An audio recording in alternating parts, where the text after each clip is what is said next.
Hello everyone, welcome to Lakshmi Tutorials. Dear friends, ಈ video ನಮ್ಮ science 1000 MCQ ನಲ್ಲಿ third video ಆಗಿದೆ. Okay, ಈ ವಿಡಿಯೋ ತಮ್ಮೆಲ್ಲರಿಗೂ ತುಂಬ ಯೂಸ್ಫುಲ್ ಆಗಿರುತ್ತೆ ಅಂತ ಭಾವಿಸ್ತೀನಿ. ಯೂಸ್ಫುಲ್ ಆಗಿದೆ ಅನಿಸಿದ್ರೆ ಲೈಕ್ ಮಾಡಿ, ಶೇರ್ ಮಾಡಿ, ಹಾಗೆ ಸಬ್ಸ್ಕ್ರೈಬ್ ಮಾಡಿ ಅಂತ ಹೇಳ್ತಾ ಈ ವಿಡಿಯೋನ ಸ್ಟಾರ್ಟ್ ಮಾಡೋಣ. ಹಿಂದಿನ ವಿಡಿಯೋಸಲ್ಲಿ ನಾವು 31 ಕ್ವೆಶನ್ಸನ್ನು ಡಿಸ್ಕಷನ್ ಮಾಡಿದ್ವಿ. ಈಗ 32nd ಕ್ವೆಶನ್ ಏನಿದೆ ಅಂತ ನೋಡೋಣ. ಮೈಬೋಮಿಯನ್ ಗ್ಲ್ಯಾಂಡ್ ಈಸ್ ಲೊಕೇಟೆಡ್ ಇನ್ ಅಂತ ಕೊಟ್ಟಿದ್ದಾರೆ. ಮೈಬೋಮಿಯನ್ ಗ್ರಂಥಿ ಯಾವ ಅಂಗದಲ್ಲಿ ಕಂಡುಬರುತ್ತೆ ಅಂತ. ಸೊ ಇಲ್ಲಿ ಆಪ್ಷನ್ಸ್ ನೋಡಿದಾಗ ಇಯರ್, ನೋಸ್, ಸ್ಕಿನ್ ಹಾಗೆ ಐ ಅಂತ ಕೊಟ್ಟಿದ್ದಾರೆ. ಮೈಬೋಮಿಯನ್ ಗ್ಲ್ಯಾಂಡ್ ಎಲ್ಲಿ ಕಂಡುಬರುತ್ತೆ ಅಂತಂದರೆ ಅದು ಐಯಲ್ಲಿ ಕಂಡುಬರುವಂಥದ್ದು. ಸೊ ಇಲ್ಲಿ ಐ ಲ್ಯಾಶಸ್ಸನ್ನು ನೋಡ್ತೀವಲ್ಲ, ಐ ಲ್ಯಾಶಸ್ಸನ್ನು ಬುಡದಲ್ಲಿ, ಕಣ್ಣು ರೆಪ್ಪೆನ ಬುಡದಲ್ಲಿ ಮೈಬೋಮಿಯನ್ ಗ್ಲ್ಯಾಂಡ್ಸ್ ಅನ್ನೋದು ಕಂಡುಬರುತ್ತೆ. ಈ ಮೈಬೋಮಿಯನ್ ಗ್ಲ್ಯಾಂಡ್ಸ್ ಏನು ಮಾಡುತ್ತೆ ಅಂತಂದರೆ ನಮ್ಮ ಕಣ್ಣೀರಿನಲ್ಲಿರುವಂತಹ ಆಯಿಲನ್ನು ಸೆಕ್ರೇಷನ್ ಮಾಡುತ್ತೆ. ಸೊ ಈ ಆಯಿಲ್ ಇರೋದ್ರಿಂದ ನಮ್ಮ ಕಣ್ಣೀರು ಬೇಗ ಡ್ರೈ ಆಗದೆ ಇರೋ ಥರ ಇದು ನೋಡ್ಕೊಳ್ಳುತ್ತೆ. ಅದೇ ಥರ ನಮ್ಮ ಕಣ್ಣಲ್ಲಿರುವಂಥ ಇನ್ನೊಂದು ಗ್ಲ್ಯಾಂಡ್ ಯಾವುದು ಅಂತಂದರೆ ಲ್ಯಾಕ್ರಿಮಲ್ ಗ್ಲ್ಯಾಂಡ್. ಸೊ ಈ ಗ್ಲ್ಯಾಂಡ್ ಏನಿದೆ ಇದು ಸಹ ನಮ್ಮ ಕಣ್ಣಲ್ಲೇ ಕಂಡು ಬರುವಂಥದ್ದು. ಇದರ ಫಂಕ್ಷನ್ ಏನು ಅಂತಂದರೆ ನಮ್ಮ ಕಣ್ಣೀರಲ್ಲಿರುವಂತಹ ನೀರಿನ ಅಂಶವನ್ನು, ಮಾಯಿಶ್ಚರನ್ನು ಇದು ಸೆಕ್ರೇಷನ್ ಮಾಡುವಂಥದ್ದು. ಸೊ ಮಾಯಿಶ್ಚರ್, ನಮ್ಮ ಕಣ್ಣೀರಲ್ಲಿರುವಂಥ ಮಾಯಿಶ್ಚರನ್ನು ಸೆಕ್ರೇಟ್ ಮಾಡುವಂಥ ಗ್ಲ್ಯಾಂಡ್ ಯಾವುದು ಅಂತಂದರೆ ಅದು ಲ್ಯಾಕ್ರಿಮಲ್ ಗ್ಲ್ಯಾಂಡ್. ಹಾಗೆ ನಮ್ಮ ಕಣ್ಣೀರಲ್ಲಿರುವಂತಹ ಆಯಿಲನ್ನು ಸೆಕ್ರೇಟ್ ಮಾಡುವಂಥ ಗ್ಲ್ಯಾಂಡ್ ಯಾವುದು ಅಂತಂದರೆ ಮೈಬೋಮಿಯನ್ ಗ್ಲ್ಯಾಂಡ್. ಸೊ ಈ ಕ್ವೆಶನ್ಗೆ ಕರೆಕ್ಟ್ ಆನ್ಸರ್ ಯಾವುದು ಅಂತಂದರೆ ಮೈಬೋಮಿಯನ್ ಗ್ಲ್ಯಾಂಡ್ ಅನ್ನೋದು ಎಲ್ಲಿ ಕಂಡುಬರುತ್ತೆ ಅಂತಂದರೆ ಅದು ಐಯಲ್ಲಿ ಕಂಡುಬರುತ್ತೆ. Okay, next question, which of the following organ is affected by malaria ಅಂತ ಕೊಟ್ಟಿದ್ದಾರೆ. ಅಂದರೆ ಮಲೇರಿಯಾ ಡಿಸೀಸಿಂದ ಯಾವ ಆರ್ಗನ್ ಅಫೆಕ್ಟ್ ಆಗುತ್ತೆ ಅಂತ. ಸೊ ಯಾವ ಆಪ್ಷನ್ಸಲ್ಲಿ ನೋಡಿದಾಗ ಹಾರ್ಟ್ ಕೊಟ್ಟಿದ್ದಾರೆ, ಲಂಗ್ಸ್ ಕೊಟ್ಟಿದ್ದಾರೆ, ಕಿಡ್ನಿ ಕೊಟ್ಟಿದ್ದಾರೆ, ಹಾಗೆ ಸ್ಪ್ಲೀನ್ ಅಂತ ಕೊಟ್ಟಿದ್ದಾರೆ. ಸೊ ಮಲೇರಿಯಾ ಡಿಸೀಸಿಂದ ಯಾವ ಅಂಗ ನಮಗೆ ಎಫೆಕ್ಟ್ ಆಗುತ್ತೆ ಅನ್ನೋದಾದರೆ ಅದು ಸ್ಪ್ಲೀನ್. ಕನ್ನಡದಲ್ಲಿ ನಾವು ಇದನ್ನು ಗುಲ್ಮ ಅಂತ ಕರಿತೀವಿ. ಸ್ಪ್ಲೀನ್ ಅನ್ನೋ ಆರ್ಗನ್ ಏನಿದೆ ಇದು ಮಲೇರಿಯಾ ಬಂದಾಗ ಜಾಸ್ತಿ ಎಫೆಕ್ಟ್ಗೆ ಒಳಗಾಗುತ್ತೆ ಅಂತ. ಅದೇ ಥರ ಇನ್ನೊಂದಷ್ಟು ಡಿಸೀಸಸ್ ಹಾಗೆ ಆ ಡಿಸೀಸಿಂದ ಎಫೆಕ್ಟ್ ಆಗುವಂಥ ಆರ್ಗನ್ಸ್ ಯಾವ್ಯಾವು ಅಂತ ನೋಡೋದಾದರೆ ಆರ್ಥ್ರೈಟಿಸಿಂದ ಎಫೆಕ್ಟ್ ಆಗುವಂಥ ಪಾರ್ಟ್ ಯಾವುದು ಅಂದರೆ ಜಾಯಿಂಟ್ಸ್. ಹಾಗೆ ಅಸ್ತಮಾಯಿಂದ ಎಫೆಕ್ಟ್ ಆಗುವಂಥ ಆರ್ಗನ್ ಯಾವುದು ಅಂದರೆ ಲಂಗ್ಸ್. ಅದರಲ್ಲೂ ಬ್ರಾಂಕಿಯಲ್ ಮಸಲ್ಸ್, ಲಂಗ್ನಲ್ಲಿರುವಂಥ ಮಸಲ್ಸ್ ಏನಿದೆ ಇದು ಎಫೆಕ್ಟ್ ಆಗುತ್ತೆ. ಕೆಟರಾಕ್ಟ್ ಡಿಸೀಸಿಂದ ಎಫೆಕ್ಟ್ ಆಗುವಂಥದ್ದು ಯಾವುದು ಅಂದರೆ ಐಸ್. ಡಯಾಬಿಟಿಸ್ ಬಂದಾಗ ಯಾವ ಆರ್ಗನ್ ಎಫೆಕ್ಟ್ ಆಗುತ್ತೆ ಅಂದರೆ ಅದು ಪ್ಯಾಂಕ್ರಿಯಾಸ್. ಡಿಪ್ತೀರಿಯಾ ಬಂದಾಗ ಥ್ರೋಟ್ ಎಫೆಕ್ಟ್ ಆಗುತ್ತೆ. ಹಾಗೆ ಗ್ಲೂಕೋಮಾ ಯಾವ ಪಾರ್ಟ್ಗೆ ಕಾಸ್ ಆಗುವಂಥದ್ದು ಅಂದರೆ ಅದು ಐಸ್ಗೆ. ಗಾಯ್ಟರಿಂದ ಎಫೆಕ್ಟ್ ಆಗುವಂಥದ್ದು ಥೈರಾಯ್ಡ್ ಗ್ಲ್ಯಾಂಡ್. ಜಾಂಡೀಸಿಂದ ಎಫೆಕ್ಟ್ ಆಗುವಂಥದ್ದು ಲಿವರ್. ಲ್ಯುಕೇಮಿಯಾಯಿಂದ ಎಫೆಕ್ಟ್ ಆಗುವಂಥದ್ದು ಅದು ಬ್ಲಡ್. ಮಲೇರಿಯಾಯಿಂದ ಸ್ಪ್ಲೀನ್. ಮೆನಿಂಜಿಟಿಸಿಂದ ಎಫೆಕ್ಟ್ ಆಗುವಂಥದ್ದು ಯಾವುದು ಅಂದರೆ ಬ್ರೈನ್ ಅಥವಾ ಸ್ಪೈನಲ್ ಕಾರ್ಡ್. ಓಟಿಟಿಸ್ ಎಫೆಕ್ಟ್ ಆಗುವಂಥದ್ದು ಯಾವ ಆರ್ಗನ್ ಅಂದರೆ ಇಯರ್. ಪ್ಯಾರಾಲಿಸಿಸ್ ಅಂತಂದರೆ ಅದು ನರ್ವ್ಸ್ಗೆ ಎಫೆಕ್ಟ್ ಆಗುತ್ತೆ. ನ್ಯೂಮೋನಿಯಾ ಅಂದರೆ ಲಂಗ್ಸ್ಗೆ ಎಫೆಕ್ಟ್ ಆಗುತ್ತೆ. ಹಾಗೆ ಪೋಲಿಯೋ ಯಾವ ಭಾಗಕ್ಕೆ ಎಫೆಕ್ಟ್ ಆಗುತ್ತೆ ಅಂದರೆ ಅದು ಲೆಗ್ಸ್ಗೆ ಎಫೆಕ್ಟ್ ಆಗುತ್ತೆ. ಓಕೆ, ಸೊ ಇವಿಷ್ಟು ಬಾಡಿ ಆರ್ಗನ್ಸು. ಹಾಗೆ ಈ ಡಿಸೀಸಸ್ಸನ್ನು ನಾವು ನೆನ್ಪಿಟ್ಕೋಬೇಕಾಗತ್ತೆ. ಯಾವ ಡಿಸೀಸಿಂದ ಯಾವ ಭಾಗಕ್ಕೆ ತೊಂದರೆ ಆಗುತ್ತೆ ಅನ್ನೋದನ್ನು ತಿಳ್ಕೊಬೇಕಾಗತ್ತೆ. Okay, next question, which of the following substance is used for artificial rain. Artificial rain ಅಂತಂದರೆ ಕೃತಕ ಮಳೆ. ಕೃತಕ ಮಳೆ ಉಂಟಾಗಬೇಕಾದ್ರೆ ಯಾವ ಕೆಮಿಕಲ್ ಸಬ್ಸ್ಟೆನ್ಸನ್ನು ಬಳಸ್ತಾರೆ ಅನ್ನೋದು ಈ ಕ್ವೆಶನ್. ಸೊ ಇಲ್ಲಿ ಕೊಟ್ಟಿರೋಂಥ ಆಪ್ಷನ್ಸಲ್ಲಿ ನೋಡಿದಾಗ ಸಿಲ್ವರ್ ಬ್ರೋಮೈಡ್ ಕೊಟ್ಟಿದ್ದಾರೆ, ಅಮೋನಿಯಂ ನೈಟ್ರೇಟ್ ಕೊಟ್ಟಿದ್ದಾರೆ, ಸಿಲ್ವರ್ ಅಯೋಡೈಡ್ ಕೊಟ್ಟಿದ್ದಾರೆ, ಆಲ್ ಆಫ್ ದ ಅಬೋ ಅಂತ ಕೊಟ್ಟಿದ್ದಾರೆ. ಹಾಗಾದರೆ ಆರ್ಟಿಫಿಷಿಯಲ್ ರೈನ್, ಕೃತಕ ಮಳೆಗಾಗಿ ಬಳಸುವಂತಹ ಕೆಮಿಕಲ್ ಸಬ್ಸ್ಟೆನ್ಸ್ ಯಾವುದು ಅಂತಂದರೆ ಸಿಲ್ವರ್ ಅಯೋಡೈಡ್. ಸಿಲ್ವರ್ ಅಯೋಡೈಡನ್ನು ಆರ್ಟಿಫಿಷಿಯಲ್ ರೈನ್ಗೆ ಬಳಸುವಂಥ ಕೆಮಿಕಲ್. ಹಾಗೆ ಇದ್ರ ಜೊತೆಗೆ ಇನ್ನೂ ಯಾವ ಸಬ್ಸ್ಟೆನ್ಸನ್ನು ಯೂಸ್ ಮಾಡ್ತಾರೆ ಅಂತಂದರೆ ಪೊಟ್ಯಾಷಿಯಂ ಅಯೋಡೈಡನ್ನು ಹಾಗೆ ಡ್ರೈ ಐಸನ್ನು ಸಹ ಯೂಸ್ ಮಾಡ್ತಾರೆ. ಆರ್ಟಿಫಿಷಿಯಲ್ ರೈನಲ್ಲಿ ಯೂಸ್ ಮಾಡುವಂಥ ಕೆಮಿಕಲ್ ಸಬ್ಸ್ಟೆನ್ಸಸ್ ಯಾವ್ಯಾವು ಅಂದರೆ ಸಿಲ್ವರ್ ಅಯೋಡೈಡ್, ಪೊಟ್ಯಾಷಿಯಂ ಅಯೋಡೈಡ್ ಹಾಗೆ ಡ್ರೈ ಐಸ್. ಈ ಮೂರು ಕೆಮಿಕಲ್ ಸಬ್ಸ್ಟೆನ್ಸನ್ನು ಕೃತಕ ಮಳೆಗಾಗಿ ಬಳಸ್ತಾರೆ. ಹಾಗೆ ಇಲ್ಲಿ ಡ್ರೈ ಐಸ್ ಮೇಲೆ ಇನ್ನೊಂದು ಕ್ವೆಶನನ್ನು ಸಹ ಕೇಳ್ತಾರೆ. ಡ್ರೈ ಐಸ್ ಅನ್ನೋದು ಏನು ಅಂತ. ಡ್ರೈ ಐಸ್ ಅನ್ನೋದು solid carbon dioxide. Okay, so ಇದನ್ನು ಸಹ ನೆನ್ಪಿಟ್ಕೋಬೇಕಾಗತ್ತೆ. ಸಾಲಿಡ್ ಕಾರ್ಬನ್ ಡೈಆಕ್ಸೈಡನ್ನು ನಾವು ಡ್ರೈ ಐಸ್ ಅಂತಲೂ ಸಹ ಕರಿತೀವಿ. Okay, next question, which one of the following is used for detecting ಲೈ. ಸುಳ್ಳು ಹೇಳೋದನ್ನು ಕಂಡುಹಿಡಿಯೋದಕ್ಕೆ ಬಳಸುವಂತಹ ಡಿವೈಸ್ ಯಾವುದು ಅಂತಂದರೆ ಪಾಲಿಗ್ರಾಫ್. ಪಾಲಿಗ್ರಾಫನ್ನು ಯೂಸ್ ಮಾಡಿ ಸುಳ್ಳು ಹೇಳೋದನ್ನು ಕಂಡುಹಿಡಿಬಹುದು. ಓಕೆ, ಅದ್ರ ಜೊತೆಗೆ ಇನ್ನೊಂದಷ್ಟು ಡಿವೈಸಸ್ಸನ್ನು ನೋಡೋದಾದರೆ ಡಿವೈಸ್ ಯೂಸ್ಡ್ ಟು ಮೆಷರ್ ಹ್ಯುಮಿಡಿಟಿನ ಮೆಷರ್ ಮಾಡೋಕ್ಕೆ ಯೂಸ್ ಮಾಡುವಂಥದ್ದು hygrometer. Device use to measure blood pressure, B ಪಿನ ಮೆಷರ್ ಮಾಡೋದಕ್ಕೆ ಯೂಸ್ ಮಾಡುವಂಥ ಡಿವೈಸ್ ಯಾವುದು ಅಂದರೆ ಸ್ಪಿಗ್ಮೋಮಾನೋಮೀಟರ್. ಹಾಗೆ device use to measure atmospheric ಪ್ರೆಷರನ್ನು ಮೆಷರ್ ಮಾಡೋದಕ್ಕೆ ಯೂಸ್ ಮಾಡುವಂಥದ್ದು barometer. Device use to measure electric ಕರೆಂಟನ್ನು ಮೆಷರ್ ಮಾಡೋದಕ್ಕೆ ಅಮ್ಮೀಟರನ್ನು ಯೂಸ್ ಮಾಡ್ತಾರೆ. ಮತ್ತು device used to measure wind speed and direction is anemometer. Wind speed ಹಾಗೆ ಡೈರೆಕ್ಷನ್, ಯಾವ ಡೈರೆಕ್ಷನಲ್ಲಿ ವಿಂಡ್ ಬೀಸ್ತಾ ಇದೆ, ಮಾರುತ ಬೀಸ್ತಾ ಇದೆ, ಹಾಗೆ ಎಷ್ಟು ವೇಗದಲ್ಲಿ ಬೀಸ್ತಾ ಇದೆ ಅನ್ನೋದನ್ನು ಕಂಡುಹಿಡಿಯೋದಕ್ಕೆ ಅನಿಮೋಮೀಟರನ್ನು ಬಳಸ್ತಾರೆ. Device used to measure temperature of human body ಟೆಂಪರೇಚರನ್ನು ಮೆಷರ್ ಮಾಡೋದಕ್ಕೆ ಯಾವುದನ್ನು ಯೂಸ್ ಮಾಡ್ತೀವಿ ಅಂದರೆ ಥರ್ಮೋಮೀಟರನ್ನು ಯೂಸ್ ಮಾಡ್ತೀವಿ. Device used to measure intensity of ಸೌಂಡ್ನ ಇಂಟೆನ್ಸಿಟಿನ ಮೆಷರ್ ಮಾಡೋದಕ್ಕೆ ಯಾವುದು ಯೂಸ್ ಮಾಡ್ತೀವಿ ಅಂದರೆ ಆಡಿಯೋಮೀಟರನ್ನು ಯೂಸ್ ಮಾಡ್ತೀವಿ. Device used to measure distance covered by vehicle. ಒಂದು ವೆಹಿಕಲ್ ಎಷ್ಟು ದೂರ ಕವರ್ ಮಾಡಿದೆ, ಎಷ್ಟು ಡಿಸ್ಟೆನ್ಸ್ ಕವರ್ ಮಾಡಿದೆ ಅನ್ನೋದನ್ನು ಯಾವ ಡಿವೈಸಿಂದ ಮೆಷರ್ ಮಾಡ್ತೀವಿ ಅಂತಂದರೆ ಅದು odometer. Device used to detect presence of electric current. ಯಾವುದಾದ್ರೂ ಒಂದು ಸರ್ಕ್ಯೂಟಲ್ಲಿ ಎಲೆಕ್ಟ್ರಿಕ್ ಕರೆಂಟ್ ಇದೆಯಾ ಇಲ್ವಾ ಅಂತ ಕಂಡುಹಿಡಿಬೇಕಾದ್ರೆ ಬಳಸುವಂಥ ಡಿವೈಸ್ ಯಾವುದು ಅಂದರೆ galvanometer. Device used to measure speed of vehicle. ಎಷ್ಟು ಸ್ಪೀಡಲ್ಲಿ ವೆಹಿಕಲ್ ಮೂವ್ ಆಗ್ತಾ ಇದೆ ಅನ್ನೋದನ್ನು ಕಂಡುಹಿಡಿಯೋದಕ್ಕೆ ಬಳಸುವಂಥ ಡಿವೈಸ್ ಸ್ಪೀಡೋಮೀಟರ್.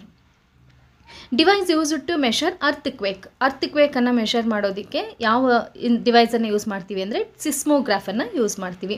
ಇವಿಷ್ಟು ಡಿವೈಸಸನ್ನು ನೆನ್ಪಿಟ್ಕೋಬೇಕಾಗತ್ತೆ. ಸುಮಾರು ಸಲ ಎಕ್ಸಾಮ್ಸಲ್ಲಿ ಈ ಕ್ವೆಶನ್ ಅರೈಸ್ ಆಗಿತ್ತು. Okay, next question, ELISA test is performed to test ಅಂತ ಕೊಟ್ಟಿದ್ದಾರೆ. ಎಲಿಸಾ ಟೆಸ್ಟನ್ನು ಯಾವ ಡಿಸೀಸನ್ನು ಕಂಡುಹಿಡಿಯೋದಕ್ಕೆ ಬಳಸ್ತಾರೆ ಅಂತಂದರೆ ಅದು ಏಡ್ಸನ್ನು ಕಂಡುಹಿಡಿಯೋದಕ್ಕೆ ಬಳಸುವಂಥ ಟೆಸ್ಟ್ ಯಾವುದು ಅಂತಂದರೆ ಎಲಿಸಾ ಟೆಸ್ಟ್.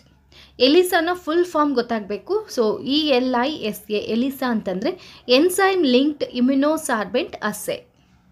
ಹಾಗೆ ಏಡ್ಸ್ನ ಫುಲ್ ಫಾರ್ಮ್ ಏನು ಅಂತಂದರೆ ಅಕ್ವೈರ್ಡ್ ಇಮ್ಯುನೋ ಡಿಫಿಷಿಯನ್ಸಿ ಸಿಂಡ್ರೋಮ್. ಈ ಎರಡು ಫುಲ್ ಫಾರ್ಮನ್ನು ಸಹ ನೆನ್ಪಿಟ್ಕೋಬೇಕಾಗತ್ತೆ. ಹಾಗೆ ಎಲಿಸಾ ಟೆಸ್ಟ್ ಪರ್ಫಾರ್ಮ್ ಮಾಡೋದು ಯಾವುದಕ್ಕೆ ಅಂತಂದರೆ ಏಡ್ಸ್ ಡಿಸೀಸನ್ನು ಕಂಡುಹಿಡಿಯೋದಕ್ಕೆ. Okay, next question, the sky appears blue due to its ಅಂತ ಕೊಟ್ಟಿದ್ದಾರೆ. ಸ್ಕೈ ಬ್ಲೂ ಕಲರ್ ಯಾಕೆ ಕಾಣಿಸುತ್ತೆ ಅನ್ನೋದಕ್ಕೆ ಏನು ಕಾರಣ ಅಂತಂದರೆ ಆಪ್ಷನ್ಸಲ್ಲಿ ಸ್ಕ್ಯಾಟ್ರಿಂಗ್ ಆಫ್ ಲೈಟ್ ಇದೆ, ಡಿಫ್ರಾಕ್ಷನ್ ಆಫ್ ಲೈಟ್ ಇದೆ, ರಿಫ್ರಾಕ್ಷನ್ ಆಫ್ ಲೈಟ್, ಹಾಗೆ reflection of light. Sky blue colour ಕಾಣಿಸೋದಕ್ಕೆ ಕಾರಣ ಏನು ಅಂತಂದರೆ ಸ್ಕ್ಯಾಟ್ರಿಂಗ್ ಆಫ್ ಲೈಟ್. ಅದೇ ಥರ ರೈನ್ಬೋ ಉಂಟಾಗೋದಕ್ಕೆ ಕಾರಣ ಏನು, ಯಾವ ಫಿನಾಮಿನಾಗಳು ರೈನ್ಬೋ ಉಂಟಾಗೋದಕ್ಕೆ ಕಾರಣ ಅಂತ ಕೇಳಬಹುದು. ರೈನ್ಬೋ ಉಂಟಾಗೋದಕ್ಕೆ ಕಾರಣಗಳು ಯಾವ್ಯಾವು ಅಂತಂದರೆ ರಿಫ್ರಾಕ್ಷನ್, ಡಿಸ್ಪರ್ಷನ್, ಹಾಗೆ ಟೋಟಲ್ ಇಂಟರ್ನಲ್ ರಿಫ್ಲೆಕ್ಷನ್. ಈ ಮೂರು ಫಿನಾಮಿನೂ ರೈನ್ಬೋ ಉಂಟಾಗೋದಕ್ಕೆ ಕಾರಣ ಆಗಿರುತ್ತೆ. ಹಾಗೆ ರಿಫ್ರಾಕ್ಷನನ್ನು ತಗೊಂಡಾಗ ಒಂದು ಕಾಯಿನನ್ನು ನೀರಲ್ಲಿ ಹಾಕಿದಾಗ ಆ ಕಾಯಿನ್ ಮೇಲಿಗೆ ಬಂದಂಗೆ ಅನಿಸುತ್ತೆ, ಅದೊಂದು ರಿಫ್ರಾಕ್ಷನ್ನ ಒಂದು ಎಫೆಕ್ಟ್ ಅಂತ ಹೇಳ್ಬೋದು. ಅದೇ ಥರ ಒಂದು ಕೋಲನ್ನು ನೀವು ನೀರಲ್ಲಿ ಮುಳುಗಿಸಿದಾಗ ಏನಾಗುತ್ತೆ ಅಂದರೆ ಅದು ಬಾಗದಂತೆ ಕಾಣಿಸುತ್ತೆ. ಹಾಗೆ ನೀರಿನ ಒಂದು ತೊಟ್ಟಿಯಲ್ಲಿ ನೋಡಿದಾಗ ನೀರಿನ ತಳ ಮೇಲಿಗೆ ಬಂದಂಗೆ ಅನಿಸುತ್ತೆ, ಅದು ಆ್ಯಕ್ಚುಯಲ್ ಆಗಿರೋ ತಳದಕ್ಕಿಂತ ಸ್ವಲ್ಪ ಮೇಲಿಗೆ ಬಂದಂಗೆ ಅನಿಸುತ್ತೆ. ಇವೆಲ್ಲ ಯಾವುದರ ಎಫೆಕ್ಟ್ಸ್ ಅಂತ ಹೇಳಿದ್ರೆ ಅದು ರಿಫ್ರಾಕ್ಷನಿಂದ ಅದು ಆ ಥರ ಕಾಣಿಸುವಂಥದ್ದು. ಓಕೆ, ಸೊ ಈ ಕ್ವೆಶನ್ಗೆ ಸ್ಕೈ ಬ್ಲೂ ಕಲರ್ ಆಗಿ ಕಾಣಿಸೋದಕ್ಕೆ ಕಾರಣ ಏನು ಅಂತಂದರೆ ಸ್ಕ್ಯಾಟ್ರಿಂಗ್ ಆಫ್ ಲೈಟ್. ಹಾಗೆ ರೈನ್ಬೋ ಉಂಟಾಗೋದಕ್ಕೆ ಯಾವೆಲ್ಲ ಫಿನಾಮಿನಾಗಳು ಕಾರಣ ಅಂತಂದರೆ ರಿಫ್ರಾಕ್ಷನ್, ಡಿಸ್ಪರ್ಷನ್, ಹಾಗೆ ಟೋಟಲ್ ಇಂಟರ್ನಲ್ ರಿಫ್ಲೆಕ್ಷನ್. ಇದು ಇಂಪಾರ್ಟೆಂಟಾಗಿ ನೆನ್ಪಿಟ್ಕೋಬೇಕು. ಪ್ರೀವಿಯಸ್ ಇಯರಲ್ಲಿ ಸುಮಾರು ಸಲ ಈ ಕ್ವೆಶನ್ ಅರೈಸ್ ಆಗಿತ್ತು. Okay, next question, the chemical name of baking soda is ಅಂತ ಕೊಟ್ಟಿದ್ದಾರೆ. ಬೇಕಿಂಗ್ ಸೋಡಾನ ಕೆಮಿಕಲ್ ನೇಮ್ ಯಾವುದು ಅಂತಂದರೆ ಸೋಡಿಯಂ ಬೈಕಾರ್ಬೋನೇಟ್. ಸೋಡಿಯಂ ಬೈಕಾರ್ಬೋನೇಟ್ ಅನ್ನೋದು ಬೇಕಿಂಗ್ ಸೋಡಾನ ಕೆಮಿಕಲ್ ನೇಮ್. ಅದೇ ಥರ ಇನ್ನೊಂದಷ್ಟು ಕೆಮಿಕಲ್ ನೇಮ್ಸ್ ನೋಡೋದಾದರೆ ವಾಷಿಂಗ್ ಸೋಡಾನ chemical name sodium carbonate ಡೆಕಾಹೈಡ್ರೇಟ್. Bleaching ಪೌಡರ್ನ ಕೆಮಿಕಲ್ ನೇಮ್ ಏನು ಅಂದರೆ ಕ್ಯಾಲ್ಶಿಯಂ ಹೈಪೋಕ್ಲೋರೈಡ್. ಪ್ಲಾಸ್ಟರ್ ಆಫ್ ಪ್ಯಾರಿಸ್ನ chemical name calcium sulphate hemihydrate. ಯೂರಿಯಾನ ಕೆಮಿಕಲ್ ನೇಮ್ ಏನು ಅಂದರೆ ಕಾರ್ಬಮೈಡ್. ಕಾಮನ್ ಸಾಲ್ಟ್ನ ಕೆಮಿಕಲ್ ನೇಮ್ ಏನು ಅಂದರೆ ಸೋಡಿಯಂ ಕ್ಲೋರೈಡ್. ಡ್ರೈ ಐಸ್ ಈಗ ತಾನೇ ಡಿಸ್ಕಷನ್ ಮಾಡಿದ್ವಿ. ಡ್ರೈ ಐಸ್ ಅನ್ನೋದೇನು ಅಂದರೆ ಕಾರ್ಬನ್ ಡೈಆಕ್ಸೈಡ್, ಅದರಲ್ಲೂ ಸಾಲಿಡ್ ಕಾರ್ಬನ್ ಡೈಆಕ್ಸೈಡನ್ನು ನಾವು ಡ್ರೈ ಐಸ್ ಅಂತ ಕರಿತೀವಿ. ಜಿಪ್ಸಮ್ನ ಕೆಮಿಕಲ್ ನೇಮ್ ಏನು ಅಂದರೆ ಕ್ಯಾಲ್ಶಿಯಂ ಸಲ್ಫೇಟ್ ಡೈಹೈಡ್ರೇಟ್. ಲೈಮ್ ಸ್ಟೋನ್ನ chemical name calcium carbonate. Caustic ಸೋಡಾನ chemical name sodium hydroxide. Okay, next question, which of the following device is used for converting alternate current into direct current ಅಂತ ಕೊಟ್ಟಿದ್ದಾರೆ. Alternate current AC to DC ಆಗಿ convert ಮಾಡುವಂಥ device ಯಾವುದು ಅಂತಂದರೆ ಅದು rectifier. ರೆಕ್ಟಿಫೈಯರನ್ನು ಬಳಸ್ಕೊಂಡು ನಾವು ಆಲ್ಟರ್ನೇಟ್ ಕರೆಂಟನ್ನು ಡೈರೆಕ್ಟ್ ಕರೆಂಟಾಗಿ ನಾವು ಕನ್ವರ್ಟ್ ಮಾಡಬಹುದು. ಅದೇ ಥರ ಇಲ್ಲಿ ಕೊಟ್ಟಿರುವಂತಹ ರಿಮೈನಿಂಗ್ 3 ಡಿವೈಸಸ್ಸು ಏನಕ್ಕೆ ಬಳಸ್ತೀವಿ ಅಂತಂದರೆ ಡೈನಮೋನ ಯೂಸ್ ಮಾಡುವಂಥದ್ದು ಮೆಕ್ಯಾನಿಕಲ್ ಎನರ್ಜಿನ ಎಲೆಕ್ಟ್ರಿಕಲ್ ಎನರ್ಜಿಯಾಗಿ ಕನ್ವರ್ಟ್ ಮಾಡೋದಕ್ಕೆ. ಓಕೆ, ಡೈನಮೋನ ಮೆಕ್ಯಾನಿಕಲ್ ಎನರ್ಜಿನ ಎಲೆಕ್ಟ್ರಿಕ್ ಎನರ್ಜಿಯಾಗಿ ಕನ್ವರ್ಟ್ ಮಾಡೋದಕ್ಕೆ ನಾವು ಬಳಸ್ತೀವಿ. ಹಾಗೆ ಮೋಟಾರನ್ನು ಏನಕ್ಕೆ ಬಳಸ್ತೀವಿ ಅಂತಂದರೆ ಎಲೆಕ್ಟ್ರಿಕ್ ಎನರ್ಜಿನ ಮೆಕ್ಯಾನಿಕಲ್ ಎನರ್ಜಿಯಾಗಿ ಕನ್ವರ್ಟ್ ಮಾಡೋದಕ್ಕೆ ಬಳಸ್ತೀವಿ. ಹಾಗೆ ಟ್ರಾನ್ಸ್ಫಾರ್ಮರ್ನ ಏನಕ್ಕೆ ಯೂಸ್ ಮಾಡ್ತೀವಿ ಅಂತಂದರೆ to transfer electric current from one circuit to another circuit. ಒಂದು ಸರ್ಕ್ಯೂಟಿಂದ ಇನ್ನೊಂದು ಸರ್ಕ್ಯೂಟ್ಗೆ ಎಲೆಕ್ಟ್ರಿಕ್ ಕರೆಂಟ್ ಪಾಸ್ ಆಗೋದಕ್ಕೆ ನಾವು ಟ್ರಾನ್ಸ್ಫರನ್ನು ಬಳಸ್ತೀವಿ. ಓಕೆ, ಸೊ ಇಲ್ಲಿ ಕೊಟ್ಟಿರೋಂಥ 4 ಡಿವೈಸಸ್ನ ಯೂಸಸ್ ಏನೇನು ಅಂತ ನೋಡೋದಾದರೆ ಡೈನಮೋ ಮೆಕ್ಯಾನಿಕಲ್ ಎನರ್ಜಿನ ಎಲೆಕ್ಟ್ರಿಕಲ್ ಎನರ್ಜಿಯಾಗಿ ಕನ್ವರ್ಟ್ ಮಾಡುತ್ತೆ, ಮೋಟಾರು ಎಲೆಕ್ಟ್ರಿಕಲ್ ಎನರ್ಜಿನ ಮೆಕ್ಯಾನಿಕಲ್ ಎನರ್ಜಿಯಾಗಿ ಕನ್ವರ್ಟ್ ಮಾಡುತ್ತೆ, ಹಾಗೆ ಟ್ರಾನ್ಸ್ಫರ್ ಏನಕ್ಕೆ ಹೆಲ್ಪ್ ಮಾಡುತ್ತೆ ಅಂತಂದರೆ ಒಂದು ಸರ್ಕ್ಯೂಟಿಂದ ಇನ್ನೊಂದು ಸರ್ಕ್ಯೂಟ್ಗೆ ಎಲೆಕ್ಟ್ರಿಕ್ ಕರೆಂಟ್ ಪಾಸ್ ಆಗೋ ಥರ ನೋಡ್ಕೊಳ್ಳುತ್ತೆ, ಟ್ರಾನ್ಸ್ಫರ್ ಆಗೋ ಥರ ನೋಡ್ಕೊಳ್ಳುತ್ತೆ. ಹಾಗೆ ರೆಕ್ಟಿಫೈಯರನ್ನು ಏನಕ್ಕೆ ಯೂಸ್ ಮಾಡ್ತೀವಿ ಅಂತ ಆಲ್ಟರ್ನೇಟ್ ಕರೆಂಟನ್ನು ಡೈರೆಕ್ಟ್ ಕರೆಂಟಾಗಿ ಕನ್ವರ್ಟ್ ಮಾಡೋದಕ್ಕೆ ನಾವು ರೆಕ್ಟಿಫೈಯರನ್ನು ಯೂಸ್ ಮಾಡ್ತೀವಿ. Okay, next question, bronze is an alloy of ಅಂತ ಕೊಟ್ಟಿದ್ದಾರೆ. ಬ್ರಾನ್ಸ್ ಅಂತಂದರೆ ಕಂಚು. ಕಂಚು ಯಾವುದರ ಮಿಶ್ರಲೋಹ ಅಂತ. ಸೊ ಕಂಚು ಯಾವುದರ ಮಿಶ್ರಲೋಹ ಅಂತಂದರೆ ಅದು copper and tin. Copper and tin ಅಂತಂದರೆ ತಾಮ್ರ ಮತ್ತು ತವರ. ಓಕೆ, ತಾಮ್ರ ಮತ್ತು ತವರದಿಂದ ಮಾಡಲ್ಪಟ್ಟಿದೆ. ತವರ, ಬ್ರಾನ್ಸ್ ಅನ್ನೋದು ಯಾವುದರ ಮಿಶ್ರಲೋಹ ಅಂತಂದರೆ ತಾಮ್ರ ಹಾಗೆ ತವರ. ಅದೇ ಥರ ಇನ್ನೊಂದಷ್ಟು ಮಿಶ್ರಲೋಹಗಳನ್ನು ನೋಡೋದಾದರೆ ಬ್ರಾಸ್. ಬ್ರಾಸ್ ಅಂತಂದರೆ ಹಿತ್ತಾಳೆ. ಹಿತ್ತಾಳೆ ಯಾವುದರ ಮಿಶ್ರಲೋಹ ಅಂದರೆ ಕಾಪರ್ ಆ್ಯಂಡ್ ಜಿಂಕ್. ತಾಮ್ರ ಹಾಗೆ ಸತು. ಬ್ರಾನ್ಸ್ ಅಗೈನ್ ಇಲ್ಲಿ ಬ್ರಾನ್ಸ್ ಅಗೈನ್ ಯಾವುದರ ಮಿಶ್ರಲೋಹ ಅಂದರೆ ಕಾಪರ್ ಆ್ಯಂಡ್ ಟಿನ್. ಸಾಲ್ಡರ್ ಯಾವುದರ ಮಿಶ್ರಲೋಹ ಅಂದರೆ ಟಿನ್ ಹಾಗೆ ಲೆಡ್. ಸ್ಟೈನ್ಲೆಸ್ ಸ್ಟೀಲ್ ಯಾವುದರ ಮಿಶ್ರಲೋಹ ಅಂತಂದರೆ ಐರನ್, ಕ್ರೋಮಿಯಂ ಹಾಗೆ ನಿಕ್ಕಲ್. ಸ್ಟೈನ್ಲೆಸ್ ಸ್ಟೀಲಲ್ಲಿರುವಂತಹ ಲೋಹಗಳು ಯಾವ್ಯಾವು ಅಂದರೆ ಐರನ್, ಕ್ರೋಮಿಯಂ ಹಾಗೆ nickel. Next question, which of the following vitamins are water soluble vitamins. ವಿಟಮಿನ್ಸಲ್ಲಿ 2 ಥರ ವಿಟಮಿನ್ಸ್ ಇದ್ದಾವೆ. ಯಾವ್ಯಾವು ಅಂತಂದರೆ ವಾಟರ್ ಸಾಲ್ಯುಬಲ್ ಹಾಗೆ ಇನ್ನೊಂದು fat soluble. So fat soluble vitamins ಹಾಗೆ ವಾಟರ್ ಸಾಲ್ಯುಬಲ್ ವಿಟಮಿನ್ಸ್. ಈ ಕ್ವೆಶನಲ್ಲಿ ಕೇಳಿರೋವಂಥದ್ದು ವಾಟರ್ ಸಾಲ್ಯುಬಲ್ ವಿಟಮಿನ್ಸ್ ಯಾವ್ಯಾವು ಅಂತ. ವಾಟರ್ ಸಾಲ್ಯುಬಲ್ ವಿಟಮಿನ್ಸ್ ಯಾವ್ಯಾವು ಅಂತಂದರೆ vitamin B and C. Option B ಇಲ್ಲಿ ಏನಂತ ಕೊಟ್ಟಿದ್ದಾರೆ, vitamin B and C. So vitamin B ಮತ್ತು ಸಿ ಅನ್ನೋದು ವಾಟರ್ ಸಾಲ್ಯುಬಲ್ ವಿಟಮಿನ್ಸ್. ಹಾಗೆ ಫ್ಯಾಟ್ ಸಾಲ್ಯುಬಲ್ ವಿಟಮಿನ್ಸ್ ಯಾವ್ಯಾವು ಅಂತಂದರೆ vitamin A, D, E, K. A, D, E, K ಈ 4 vitamins, vitamin A, vitamin D, vitamin E ಹಾಗೆ ವಿಟಮಿನ್ ಕೆ, ಈ 4 vitamins ಏನಿವೆ ಇವು fat soluble vitamins. Okay, next question, haemoglobin is a protein, carbohydrate, fats, vitamins ಅಂತ ಕೊಟ್ಟಿದ್ದಾರೆ. Haemoglobin ಅನ್ನೋದು ಯಾವ ಗುಂಪಿಗೆ ಸೇರಿದೆ? ಇದೊಂದು ಪ್ರೋಟೀನಾ, ಕಾರ್ಬೋಹೈಡ್ರೇಟಾ, ಫ್ಯಾಟ್ಸಾ ಅಥವಾ ವಿಟಮಿನ್ಸಾ ಅಂತ. ಸೊ ಇಲ್ಲಿ ಹಿಮೋಗ್ಲೋಬಿನ್ ಅನ್ನೋದು ಏನು ಅಂದರೆ ಅದೊಂದು ಪ್ರೋಟೀನ್. ಎಲ್ಲಿರುತ್ತೆ ಇದು ಅಂತಂದರೆ ಬ್ಲಡ್ಡಲ್ಲಿರುತ್ತೆ. ಹಿಮೋಗ್ಲೋಬಿನ್ ಎಲ್ಲಿರುತ್ತೆ? ಬ್ಲಡ್ಡಲ್ಲಿರುತ್ತೆ. ಅದೇ ಥರ ಇನ್ನೊಂದು ಇಂಪಾರ್ಟೆಂಟ್ ಪ್ರೋಟೀನ್ ಯಾವುದು ಅಂತಂದರೆ ಕೆರಾಟಿನ್. ಕೆರಾಟಿನ್ ಪ್ರೋಟೀನ್ ಎಲ್ಲಿರುತ್ತೆ ಅಂತಂದರೆ ನಮ್ಮ ಸ್ಕಿನ್ನಲ್ಲಿರುತ್ತೆ, ಹೇರಲ್ಲಿರುತ್ತೆ ಹಾಗೆ ನೇಲ್ಸಲ್ಲಿ ಸಹ ಇರುತ್ತೆ. Next question, the study of flower is known as ಅಂತ ಕೊಟ್ಟಿದ್ದಾರೆ. ಹೂಗಳ ಬಗ್ಗೆ ಅಧ್ಯಯನ ಮಾಡುವಂತಹ ಒಂದು ಶಾಖೆಯನ್ನು ಏನಂತ ಕರಿತೀವಿ ಅಂದರೆ ಅದು ಆಂಥಾಲಜಿ. ಅದೇ ಥರ ಇನ್ನೊಂದಷ್ಟು ಬ್ರಾಂಚಸನ್ನು ನೋಡೋದಾದರೆ study of fruits is known as pomology, study of seeds is known as spermology, study of soil is known as pedology, study of water is known as hydrology, study of plants is known as botany, study of birds is known as ornithology, study of insects entomology, study of algae phycology, study of fungi mycology, study of microorganisms is known as microbiology, study of diseases is known as pathology, study of classification of plants is known as taxonomy, study of cells is known as cytology, study of tissue is known as histology, study of blood is known as hematology ಹಾಗೆ study of bones is known as ಆಸ್ಟಿಯಾಲಜಿ.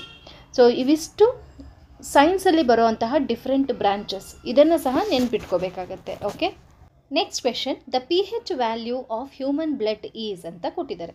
Human ಬ್ಲಡ್ನ pH value ಎಷ್ಟಿರುತ್ತೆ ಅಂತ. So pH ಅಂತಂದರೆ ಏನಿಲ್ಲಿ power of hydrogen ಅಂತ. So human ಬ್ಲಡ್ನ P H value ಎಷ್ಟಿರುತ್ತೆ ಅಂತಂದರೆ 7.4 ಇರುತ್ತೆ. 7.4 ಹ್ಯೂಮನ್ ಬ್ಲಡ್ನ ಒಂದು ಪಿ ಹೆಚ್ ವ್ಯಾಲ್ಯೂ. ನಿಮಗೆ ಈಗಾಗಲೇ ತಿಳಿದಿರೋ ಹಾಗೆ P H value, P H scale ಎಲ್ಲಿಂದ ಎಲ್ಲಿಗೆ ಮೆಷರ್ ಮಾಡುತ್ತೆ ಅದು ಅಂತಂದರೆ 0 to 14ವರೆಗೆ ಇರುತ್ತೆ. 0 to 7 ಅನ್ನೋದು ಇಲ್ಲಿ ನ್ಯೂಟ್ರಲ್. ಯಾವುದಾದ್ರೂ ಒಂದು ಸಬ್ಸ್ಟೆನ್ಸ್ನ ಪಿ ಹೆಚ್ ವ್ಯಾಲ್ಯೂ 0ಇಂದ 7ವರೆಗೂ ಇದೆ ಅಂತಂದರೆ ಅದು ಅಸಿಡಿಕ್ ಅಂತ ಹೇಳ್ತೀವಿ. ಹಾಗೆ 7ಇಂದ 14ವರೆಗೂ ಇದೆ ಅಂತಂದರೆ ಅದನ್ನು ಬೇಸ್ ಅಂತ ಹೇಳ್ತೀವಿ. ಅದೇ ಥರ ಪಿ ಹೆಚ್ ವ್ಯಾಲ್ಯೂ ತುಂಬ ಕಡಿಮೆ ಅಂದರೆ 0, 1, 2, 3 ಇದೆ ಅಂತಂದರೆ, ಪಿ ಹೆಚ್ ವ್ಯಾಲ್ಯೂ 1, 2, 3 ಇದೆ ಅಂತಂದರೆ ಅದು ಸ್ಟ್ರಾಂಗ್ ಆ್ಯಸಿಡ್ ಆಗಿರುತ್ತೆ. ಅದೇ ಪಿ ಹೆಚ್ ವ್ಯಾಲ್ಯೂ 14ಗೆ ನಿಯರ್ ಆಗಿದೆ ಅಂತಂದರೆ ಅದು ಸ್ಟ್ರಾಂಗ್ ಬೇಸ್ ಅಂತ ಕರಿತೀವಿ. ಓಕೆ, ಸೊ ಅದೇ ಥರ ಇಲ್ಲಿ ಕೊಟ್ಟಿರೋದು ಹ್ಯೂಮನ್ ಬ್ಲಡ್ನ ಪಿ ಹೆಚ್ ವ್ಯಾಲ್ಯೂ ಎಷ್ಟಿರುತ್ತೆ ಅಂತ. ಹ್ಯೂಮನ್ ಬ್ಲಡ್ನ ಪಿ ಹೆಚ್ ವ್ಯಾಲ್ಯೂ 7.4 ಇರುತ್ತೆ. ಹಾಗೆ ಇನ್ನೊಂದಷ್ಟು ಸಬ್ಸ್ಟೆನ್ಸಸ್ನ ಪಿ ಹೆಚ್ ವ್ಯಾಲ್ಯೂ ನೋಡೋದಾದರೆ gastric juice 1.2, lemon juice 2.2, vinegar 2.8, apple 3, soft drinks 3, tomatoes 4.5, human saliva 6.4, rain water 6.5, milk 6.8, pure water 7 ಇರುತ್ತೆ, human blood 7.4, baking soda 8.3, milk of magnesia 10.5. So ಈ P H values ಬಗ್ಗೆನೂ ಸಹ ತಿಳ್ಕೊಂಡಿರಬೇಕಾಗುತ್ತೆ. Okay, next question, the escape velocity of the earth is. ಅರ್ತ್ನ escape velocity ಎಷ್ಟು ಅಂತಂದರೆ 11.2 km/s. ಇಲ್ಲಿ escape velocity ಅಂತಂದರೆ ಏನು? ಎಸ್ಕೇಪ್ ವೆಲಾಸಿಟಿನ ಸಿಂಪಲ್ ಆಗಿ ಹೇಳಬೇಕಾದ್ರೆ ಯಾವುದಾದ್ರೂ ಒಂದು ಆಬ್ಜೆಕ್ಟು ನಮ್ಮ ಗ್ರಾವಿಟೇಷನಲ್ ಫೋರ್ಸಿಂದ ತಪ್ಪಿಸ್ಕೊಂಡು ಸ್ಪೇಸ್ ಕಡೆಗೆ ಹೋಗಬೇಕಾದ್ರೆ ಎಷ್ಟು ವೆಲಾಸಿಟಿಯಲ್ಲಿ ಇದು ಹೋಗಬೇಕು ಅನ್ನೋದು, ಅದನ್ನು ನಾವು ಎಸ್ಕೇಪ್ ವೆಲಾಸಿಟಿ ಅಂತ ಕರಿತೀವಿ. ಯಾವುದಾದ್ರೂ ಒಂದು ಆಬ್ಜೆಕ್ಟು ಅರ್ತ್ ಗ್ರಾವಿಟೇಷನಲ್ ಫೋರ್ಸಿಂದ ತಪ್ಪಿಸ್ಕೊಂಡು ಸ್ಪೇಸ್ಗೆ ಹೋಗಬೇಕು ಅಂತಂದರೆ ಈಗ ನಾವು ಒಂದು ಆಬ್ಜೆಕ್ಟನ್ನು ಮೇಲೆಸಿದ್ರೆ ಅದೇನಾಗುತ್ತೆ, ಭೂಮಿ ಕಡೆಗೇ ಅದು ರಿಟರ್ನ್ ಬರುತ್ತೆ ಅಲ್ವಾ. ಸೊ ನಾವು ಈಗ ಸ್ಯಾಟಲೈಟ್ಸನ್ನು ನಾವು ಲಾಂಚ್ ಮಾಡಬೇಕಾದ್ರೆ ಎಷ್ಟು ವೇಗದಲ್ಲಿ ಅದು ಹೋದಾಗ ಅದು ಭೂಮಿಯ ಗ್ರಾವಿಟೇಷನಲ್ ಫೋರ್ಸಿಂದ ತಪ್ಪಿಸ್ಕೊಂಡು ಹೋಗುತ್ತೆ ಅನ್ನೋದಾದರೆ ಅದು 11.2 km/s. ಪರ್ ಸೆಕೆಂಡ್ಗೆ 11.2 ಕಿಲೋಮೀಟರ್ಸ್ ಅಷ್ಟು ವೇಗದಲ್ಲಿ ಅದು ಚಲಿಸಿದಾಗ ನಮ್ಮ ಭೂಮಿಯ ಗ್ರಾವಿಟೇಷನಲ್ ಫೋರ್ಸಿಂದ ಅದು ತಪ್ಪಿಸ್ಕೊಂಡು ಸ್ಪೇಸ್ ಕಡೆಗೆ ಹೋಗಬಹುದು. ಅದನ್ನೇ ಎಸ್ಕೇಪ್ ವೆಲಾಸಿಟಿ ಅಂತ ಕರಿತೀವಿ. ಹಾಗಾದರೆ ಅರ್ತ್ನ ಎಸ್ಕೇಪ್ ವೆಲಾಸಿಟಿ ಎಷ್ಟಿರುತ್ತೆ ಅಂತಂದರೆ 11.2 km/s ಇರುತ್ತೆ. Okay, next question, which one of the following is not correctly matched ಅಂತ ಕೊಟ್ಟಿದ್ದಾರೆ. ಇಲ್ಲಿ 4 ಡಿವೈಸಸನ್ನು ಕೊಟ್ಟಿದ್ದಾರೆ, ಹಾಗೆ ಆ ಡಿವೈಸಸನ್ನು ಏನಕ್ಕೆ ಬಳಸ್ತೀವಿ ಅನ್ನೋದನ್ನು ಕೊಟ್ಟಿದ್ದಾರೆ. ಇದರಲ್ಲಿ ಒಂದು ರಾಂಗ್ ಆಗಿ ಮ್ಯಾಚ್ ಆಗಿದೆ, ಅದು ಯಾವುದು ಅನ್ನೋದನ್ನು ಕಂಡುಹಿಡಿಬೇಕು. ಇಲ್ಲಿ ಫಸ್ಟ್ ಡಿವೈಸ್ ಏನಂತ ಕೊಟ್ಟಿದ್ದಾರೆ, ಅನಿಮೋಮೀಟರನ್ನು ಕೊಟ್ಟಿದ್ದಾರೆ. ಅನಿಮೋಮೀಟರ್ ಯಾವುದಕ್ಕೆ ಬಳಸ್ತೀವಿ ಅಂದರೆ ವಿಂಡ್ ಸ್ಪೀಡನ್ನು ಮೆಷರ್ ಮಾಡೋದಕ್ಕೆ ಬಳಸ್ತೀವಿ. ವಿಂಡ್ ಸ್ಪೀಡ್ ಹಾಗೆ ವಿಂಡ್ ಡೈರೆಕ್ಷನನ್ನು ಮೆಷರ್ ಮಾಡೋದಕ್ಕೆ ಬಳಸುವಂಥ ಡಿವೈಸ್ ಯಾವುದು ಅಂತಂದರೆ ಅನಿಮೋಮೀಟರ್. ಇದು ಕರೆಕ್ಟಾಗಿ ಮ್ಯಾಚ್ ಆಗಿದೆ. ಹಾಗೆ ಆಮ್ಮೀಟರ್ ಏನಕ್ಕೆ ಯೂಸ್ ಮಾಡ್ತಾರೆ ಅಂತಂದರೆ ಎಲೆಕ್ಟ್ರಿಕ್ ಕರೆಂಟನ್ನು ಮೆಷರ್ ಮಾಡೋದಕ್ಕೆ ಯೂಸ್ ಮಾಡ್ತಾರೆ. ಸೊ ಇದು ಕೂಡ ಕರೆಕ್ಟ್ ಆಗಿದೆ. ಥರ್ಡ್ ಆಪ್ಷನಲ್ಲಿ ಏನಂತ ಕೊಟ್ಟಿದ್ದಾರೆ, ಟೆಕ್ಯೋಮೀಟರ್ ಪ್ರೆಷರ್ ಡಿಫರೆನ್ಸ್ ಅಂತ ಕೊಟ್ಟಿದ್ದಾರೆ. ಇದು ರಾಂಗ್ ಆನ್ಸರ್ ಆಗಿದೆ. ಟೆಕ್ಯೋಮೀಟರ್ ಏನಕ್ಕೆ ಯೂಸ್ ಮಾಡ್ತಾರೆ ಅಂತಂದರೆ ರೊಟೇಷ್ನಲ್ ಸ್ಪೀಡನ್ನು ಮೆಷರ್ ಮಾಡೋದಕ್ಕೆ ಯೂಸ್ ಮಾಡ್ತಾರೆ. ರೊಟೇಷ್ನಲ್ ಸ್ಪೀಡ್ ಆರ್ ಆ್ಯಂಗುಲಾರ್ ವೆಲಾಸಿಟಿನ ಮೆಷರ್ ಮಾಡೋದಕ್ಕೆ. ಓಕೆ, ಆ್ಯಂಗುಲಾರ್ ವೆಲಾಸಿಟಿ, ರೊಟೇಷ್ನಲ್ ಸ್ಪೀಡ್ ಅಥವಾ ಆ್ಯಂಗುಲಾರ್ ವೆಲಾಸಿಟಿನ ಮೆಷರ್ ಮಾಡೋದಕ್ಕೆ ಯೂಸ್ ಮಾಡೋವಂಥ ಡಿವೈಸ್ ಯಾವುದು ಅಂತಂದರೆ ಅದು ಟೆಕ್ಯೋಮೀಟರ್. ಇಲ್ಲಿ ಏನಂತ ಕೊಟ್ಟಿದ್ದಾರೆ, ಪ್ರೆಷರ್ ಡಿಫರೆನ್ಸ್ ಅಂತ ಕೊಟ್ಟಿದ್ದಾರೆ. ಸೊ ಈಗ ಇಲ್ಲಿ ರಾಂಗ್ ಮ್ಯಾಚ್ ಆಗಿರೋವಂಥದ್ದು ಯಾವುದು ಅಂತಂದರೆ ಆಪ್ಷನ್ ಸಿ, ಟೆಕ್ಯೋಮೀಟರ್ ಪ್ರೆಷರ್ ಡಿಫರೆನ್ಸ್. ಹಾಗೆ ಪೈರೋಮೀಟರ್ ಏನಕ್ಕೆ ಯೂಸ್ ಮಾಡ್ತಾರೆ ಅಂತಂದರೆ ಹೈ ಟೆಂಪರೇಚರ್ನ ಮೆಷರ್ ಮಾಡೋದಕ್ಕೆ ಯೂಸ್ ಮಾಡ್ತಾರೆ. ಇದು ಕೂಡ ಕರೆಕ್ಟಾಗಿ ಮ್ಯಾಚ್ ಆಗಿದೆ. Next question, the number of chambers in a human heart is ಅಂತ ಕೊಟ್ಟಿದ್ದಾರೆ. ಹ್ಯೂಮನ್ ಹಾರ್ಟಲ್ಲಿ ಎಷ್ಟು ಚೇಂಬರ್ಸ್ ಇರುತ್ತೆ ಅಂತ. ಇದು ಈಸಿಯಾಗಿ ನಾವು ಆನ್ಸರ್ ಮಾಡ್ಬೋದು. ಎಷ್ಟು ಚೇಂಬರ್ಸ್ ಇರುತ್ತೆ ಹ್ಯೂಮನ್ ಹಾರ್ಟಲ್ಲಿ ಅಂತಂದರೆ 4 ಚೇಂಬರ್ಸ್ ಇರುತ್ತೆ. ಅದೇ ಥರ ಫಿಶಲ್ಲಿ ಎಷ್ಟು ಚೇಂಬರ್ಸ್ ಇರುತ್ತೆ ಅಂತಂದರೆ ಫಿಶಲ್ಲಿ 2 ಚೇಂಬರ್ಸ್ ಇರುತ್ತೆ.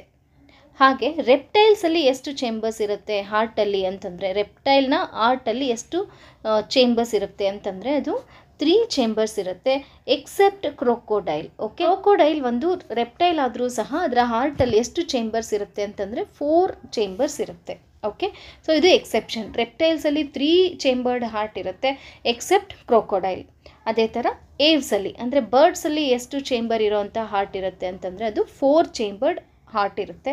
ಅದೇ ಥರ ಆಂಫಿಬಿಯನ್ಸನ್ನು ತಗೊಂಡಾಗ ಆಂಫಿಬಿಯನ್ಸಲ್ಲಿ ಎಷ್ಟು ಚೇಂಬರ್ ಇರೋವಂಥ ಹಾರ್ಟ್ ಇರುತ್ತೆ ಅಂತಂದರೆ 3 ಚೇಂಬರ್ ಇರೋವಂಥ ಹಾರ್ಟ್ ಇರುತ್ತೆ. ಓಕೆ, ಸೊ ಟೋಟಲಿ ಇಲ್ಲಿ ನಾವು ರಿಕಾಲ್ ಮಾಡ್ಕೋಬೇಕಾಗಿರೋವಂಥದ್ದು ಹ್ಯೂಮನ್ ಹಾರ್ಟಲ್ಲಿ ಎಷ್ಟು ಚೇಂಬರ್ಸ್ ಇರುತ್ತೆ ಅಂತಂದರೆ ಅದು 4 ಚೇಂಬರ್ಸ್ ಇರುತ್ತೆ. ಫಿಶ್ ಹಾರ್ಟಲ್ಲಿ ಎಷ್ಟು ಚೇಂಬರ್ಸ್ ಇರುತ್ತೆ ಅಂದರೆ 2 ಚೇಂಬರ್ಸ್. ಹಾಗೆ ರೆಪ್ಟೈಲ್ಸಲ್ಲಿ ಎಷ್ಟು ಚೇಂಬರ್ ಇರೋವಂಥ ಹಾರ್ಟು ಅಂತಂದರೆ 3 ಚೇಂಬರ್ ಇರೋವಂಥ ಹಾರ್ಟು. ಇಲ್ಲಿ ನಮಗೆ ಕನ್ಫ್ಯೂಷನ್ ಆಗುವಂಥ ಕ್ವೆಶನ್ ಕೇಳೋದು ಹೇಗೆ ಅಂತಂದರೆ ಕ್ರೋಕೋಡೈಲ್ ಒಂದು ರೆಪ್ಟೈಲ್ ಆಗಿದೆ. ನಾವೇನು ಮಾಡ್ತೀವಿ, ಕ್ರೋಕೋಡೈಲ್ ಅಂತ ಕೊಟ್ಟಾಗ 3 ಚೇಂಬರ್ಡ್ ಹಾರ್ಟ್ ಅಂತ ಆನ್ಸರ್ ಮಾಡೋ ಚಾನ್ಸಸ್ ಇರುತ್ತೆ. ಆದರೆ ಕ್ರೋಕೋಡೈಲ್ ಒಂದು ರೆಪ್ಟೈಲ್ ಆಗಿದ್ದರೂ ಸಹ ಅದರ ಹಾರ್ಟಲ್ಲಿ ಎಷ್ಟು ಚೇಂಬರ್ಸ್ ಇರುತ್ತೆ ಅಂತಂದರೆ ಅದು 4 ಚೇಂಬರ್ಸ್ ಇರುತ್ತೆ. ಹಾಗೆ ಏಲ್ಸಲ್ಲಿ ಅಂದರೆ ಬರ್ಡ್ಸಲ್ಲಿ ಎಷ್ಟು ಚೇಂಬರ್ ಇರೋವಂಥ ಹಾರ್ಟ್ ಅಂತಂದರೆ ಅದು 4 ಚೇಂಬರ್ ಇರೋವಂಥ ಹಾರ್ಟ್. ಹಾಗೆ ಆಂಫಿಬಿಯನ್ಸಲ್ಲಿ ಎಷ್ಟು ಚೇಂಬರ್ ಇರೋವಂಥ ಹಾರ್ಟ್ ಅಂತಂದರೆ 3 ಚೇಂಬರ್ಸ್ ಇರೋವಂಥ ಹಾರ್ಟ್ ಇರುತ್ತೆ. Okay, next question, which of the following metal is used with iron to make it rust free ಅಂತ ಕೊಟ್ಟಿದ್ದಾರೆ. ಸೊ ಇಲ್ಲಿ ಕೊಟ್ಟಿರೋ 4 ಆಪ್ಷನ್ಸಲ್ಲಿ ಐರನ್ ಜೊತೆಗೆ ಯಾವುದನ್ನು ನಾವು ಮಿಕ್ಸ್ ಮಾಡಿದಾಗ ಐರನ್ನು ರಸ್ಟ್ ಫ್ರೀ ಆಗಿರುತ್ತೆ ಅಂತಂದರೆ ಅದು ಕ್ರೋಮಿಯಂ. ಐರನ್ ಜೊತೆಗೆ ನಾವು ಕ್ರೋಮಿಯಮನ್ನು ಮಿಕ್ಸ್ ಮಾಡ್ತೀವಿ, ಹಾಗೆ ಜಿಂಕನ್ನು ಸಹ ಮಿಕ್ಸ್ ಮಾಡ್ತೀವಿ. ಓಕೆ, ಸೊ ಜಿಂಕ್ ಅಥವಾ ಕ್ರೋಮಿಯಮನ್ನು ಮಿಕ್ಸ್ ಮಾಡೋದ್ರಿಂದ ಐರನ್ ರಸ್ಟ್ ಫ್ರೀ ಆಗಿರುತ್ತೆ. ಅದೇ ಥರ ಐರನ್ ಮೇಲೆ ಜಿಂಕನ್ನು ಡಿಪಾಸಿಟ್ ಮಾಡುವಂಥ ಪ್ರೋಸೆಸನ್ನು ನಾವೇನಂತ ಕರಿತೀವಿ ಅಂತಂದರೆ ಗ್ಯಾಲ್ವನೈಸೇಷನ್ ಅಂತ ಕರಿತೀವಿ. ಓಕೆ, ಸೊ ಗ್ಯಾಲ್ವನೈಸೇಷನ್ ಅಂತ ಕೂಡ ಕೇಳ್ಬೋದು. ಗ್ಯಾಲ್ವನೈಸೇಷನಲ್ಲಿ ಯಾವ ಮೆಟಲನ್ನು ಯೂಸ್ ಮಾಡ್ತೀವಿ ಅಂತ. ಸೊ ಗ್ಯಾಲ್ವನೈಸೇಷನಲ್ಲಿ ನಾವು ಡಿಪಾಸಿಟ್ ಮಾಡುವಂಥ ಮೆಟಲ್ ಯಾವುದು ಅಂತಂದರೆ ಜಿಂಕ್. ಹಾಗೆ ಐರನ್ ಜೊತೆಗೆ ನಾವು ಯಾವುದನ್ನು ಮಿಕ್ಸ್ ಮಾಡೋದ್ರಿಂದ ಐರನ್ ರಸ್ಟ್ ಫ್ರೀ ಆಗಿರುತ್ತೆ ಅಂತಂದರೆ ಒಂದು ಕ್ರೋಮಿಯಂ, ಹಾಗೆ ಇಲ್ಲಿ ಇನ್ನೊಂದು ಯಾವುದು ಅಂತಂದರೆ ಜಿಂಕ್. ಕೊಟ್ಟಿರೋ ಆಪ್ಷನ್ಸಲ್ಲಿ ಕ್ರೋಮಿಯಂ ಇರೋದ್ರಿಂದ ಈ ಆಪ್ಷನ್ಗೆ, ಈ ಕ್ವೆಶನ್ಗೆ ಕರೆಕ್ಟ್ ಆನ್ಸರ್ ಯಾವುದಾಗಿರುತ್ತೆ ಅಂದರೆ ಆಪ್ಷನ್ ಸಿ ಕ್ರೋಮಿಯಂ ಆಗಿರುತ್ತೆ. Okay, next question, the major component of honey is ಅಂತ ಕೊಟ್ಟಿದ್ದಾರೆ. ಹನಿಯಲ್ಲಿರೋಂಥ ಮೇಜರ್ ಕಾಂಪೋನೆಂಟ್ ಯಾವುದು? ಗ್ಲೂಕೋಸ್, ಮಾಲ್ಟೋಸ್, ಫ್ರಕ್ಟೋಸ್, ಸುಕ್ರೋಸ್ ಅಂತ ಕೊಟ್ಟಿದ್ದಾರೆ. ಹನಿಯಲ್ಲಿರೋಂಥ ಮೇಜರ್ ಕಾಂಪೋನೆಂಟ್ ಯಾವುದು ಅಂತಂದರೆ ಫ್ರಕ್ಟೋಸ್. ಫ್ರಕ್ಟೋಸ್ ಅನ್ನೋದು ಹನಿಯಲ್ಲಿ ಜಾಸ್ತಿ ಇರುತ್ತೆ, ಮೇಜರ್ ಕಾಂಪೋನೆಂಟ್ ಆಗಿರುತ್ತೆ. ಓಕೆ, ನೆಕ್ಸ್ಟ್ ಕ್ವೆಶನ್ ನೋಡೋದಾದರೆ, the velocity of sound is minimum in ಅಂತ ಕೊಟ್ಟಿದ್ದಾರೆ.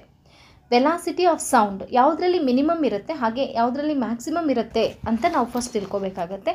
ಸೊ ಸೌಂಡ್ನ ವೆಲಾಸಿಟಿ ಯಾವುದ್ರಲ್ಲಿ ಜಾಸ್ತಿ ಇರುತ್ತೆ ಅಂತಂದರೆ ಸಾಲಿಡ್ಸಲ್ಲಿ ಜಾಸ್ತಿ ಇರುತ್ತೆ, ಸಾಲಿಡಲ್ಲಿ ಜಾಸ್ತಿ ಇರುತ್ತೆ. ಅದಾದಮೇಲೆ ಲಿಕ್ವಿಡಲ್ಲಿ, ಅದಕ್ಕಿಂತ ಕಡಿಮೆ ಯಾವುದರಲ್ಲಿ ಅಂತಂದರೆ ಗ್ಯಾಸಲ್ಲಿ.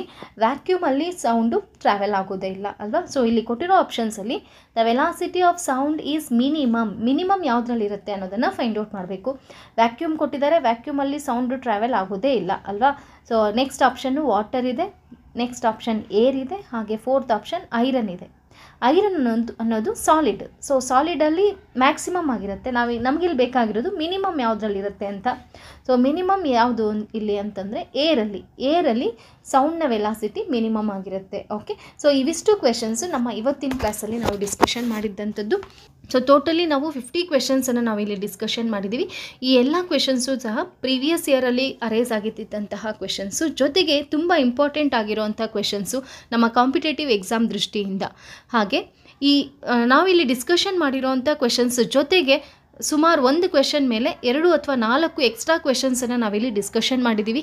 ಆ ಎಲ್ಲ ಪಾಯಿಂಟ್ಸು ಸಹ ನಮ್ಮ ಎಕ್ಸಾಮ್ ದೃಷ್ಟಿಯಿಂದ ತುಂಬ ಇಂಪಾರ್ಟೆಂಟ್ ಆಗಿರುತ್ತೆ. ಓಕೆ, ಸೊ ಈ ವಿಡಿಯೋ ತಮ್ಮೆಲ್ಲರಿಗೂ ತುಂಬ ಯೂಸ್ಫುಲ್ ಆಗಿರುತ್ತೆ ಅಂತ ಭಾವಿಸ್ತೀನಿ. ಯೂಸ್ಫುಲ್ ಆಗಿದೆ ಅನಿಸಿದ್ರೆ ಲೈಕ್ ಮಾಡಿ, ಶೇರ್ ಮಾಡಿ, ಹಾಗೆ ಸಬ್ಸ್ಕ್ರೈಬ್ ಮಾಡಿ ಅಂತ ಹೇಳ್ತಾ ಈ ವಿಡಿಯೋನ ಇಲ್ಲಿಗೆ ಎಂಡ್ ಮಾಡ್ತಾ ಇದ್ದೀನಿ. Thanks for watching.